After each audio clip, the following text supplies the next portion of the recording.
탈북어민 북송 사건을 수사하는 검찰이 당시 이들의 살인 혐의는 국내에서 충분히 처벌할 수 있었다고 밝혔습니다.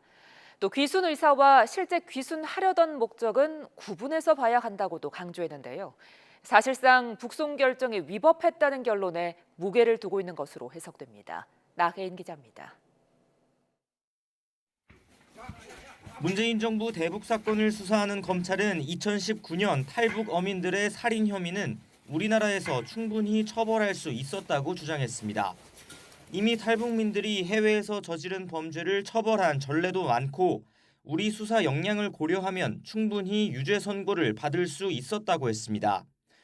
또 검찰은 북한에 주민등록증인 공민증이 있는 사람은 외국인이라는 입증이 없는 이상 출입국법에 따라 강제 퇴거할 수 없다는 대법원 판례도 소개했습니다. 사실상 당시 북송 결정의 위법성에 대한 법적 검토는 끝난 것으로 해석되는 대목입니다. 특히 검찰은 귀순의 목적과 귀순 의사, 귀북 의사를 서로 구분해서 봐야 한다고 강조했습니다.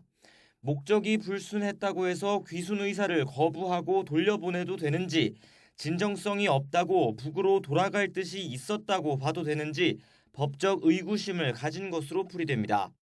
당시 정부의 북송 결정을 사법 판단 대상이 아닌 통치 행위로 볼 수 있느냐는 질문에는 즉답을 피하면서도 통치 행위 역시 법률에 근거해야 한다고 부연했습니다. 이번 사건을 고발한 국가정보원 역시 당시 북송 결정은 청와대 국가안보실 같은 윗선이 개입해 위법하게 이루어졌다고 보고 있습니다. 고발장엔 핵심 혐의인 직권남용 외에 불법 체포, 감금 혐의도 적시된 것으로 파악됐습니다.